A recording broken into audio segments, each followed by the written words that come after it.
রংপুর অঞ্চলের বা উত্তরাঞ্চলের সুগার মিলগুলো বন্ধ হয়ে আছে।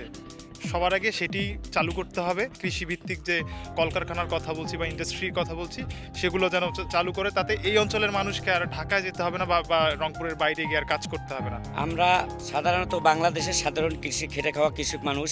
আমরা চাই আমাদের যে কৃষি উৎপাদনমূলক যে জিনিসগুলো আছে, যেমন যন্ত্রপাতি, তেল, সার, কীটনাশক, এই জিনিসগুলো যদি দাম হাতের নাগালে আসে, দ্রব্যমূল্য কম আসে, তাহলে আমরা সহজেই কৃষি পণ্যটা উৎপাদন করতে আমাদের জন্য ভালো হবে। বেকারত্ব একটি বড় সমস্যা। এই বেকারত্ব দূর যারা করবেন, আসলে আমরা তাদেরকেই এমপি হিসেবে দেখতে চাই।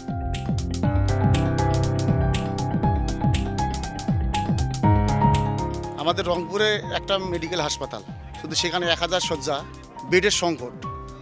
আমরা চাইতেছি যে এটা আরও উন্নয়ন করার জন্য।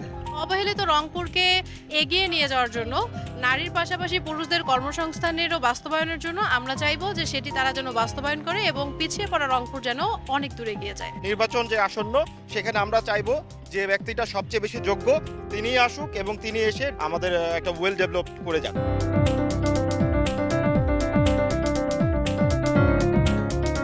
চারিদিকে আমরা নিউজ বা মিডিয়া খুললেই দেখতে পারি সন্ত্রাস, চাঁদাবাজ, মানে মানুষ একটা আতঙ্কের মধ্যে রয়েছে।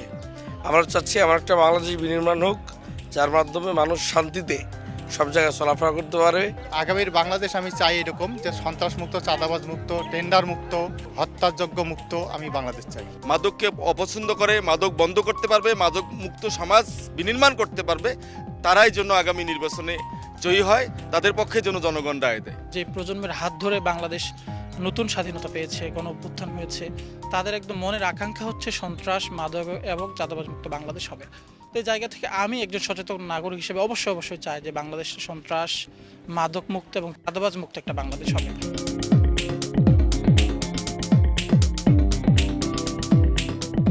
যে সরকারে আসুক, আমরা আশা করি যাতে এই বাজারের যে জিনিসপত্রের দাম, এটা যাতে আমাদের হাতের নাগালে থাকে।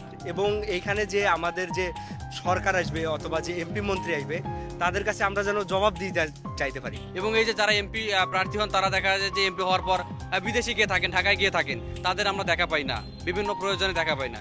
তাই তাদের উদ্দেশ্যে বলবো যে যারা এমপি হবেন তারা এই তরুণদের নিয়ে কাজ করবেন। সামনে যে জাতীয় নির্বাচন 12 ফেব্রুয়ারি, এই উত্তরবঙ্গ থেকে যারা জাতীয় সংসদে যাবে, তাদের প্রতি আমার একটাই অনুরোধ, উত্তরবঙ্গের মানুষ যেন পিছিয়ে আছে, এই যেন পিছিয়ে না থাকে এবং এই উত্তরবঙ্গ নিয়ে আপনারা একটু কাজ করেন। তা আমি একজন সাধারণ ভোটার হিসেবে আমার প্রত্যাশা কথার ফুলঝুরি নয়, আমরা উত্তরবঙ্গের মানুষ, সাধারণ ভোটার আমরা চাই আপনারা যতটুকু বাস্তবায়ন করার ক্ষমতা রাখেন ততটুকুই প্রতিশ্রুতি দেবেন। বিকজ চমক লাগানো কিছু কথা বলে আমাদেরকে কাছে ভোট নেবেন, ভোট নেওয়ার পর চলে যাবেন, আগামী 5 বছর আমাদের খোঁজখবর রাখবেন না, আমাদের তিস্তাপাড়ায় মানুষকে নিয়ে ভাববেন না, এই প্রতিশ্রুতি দিবেন না।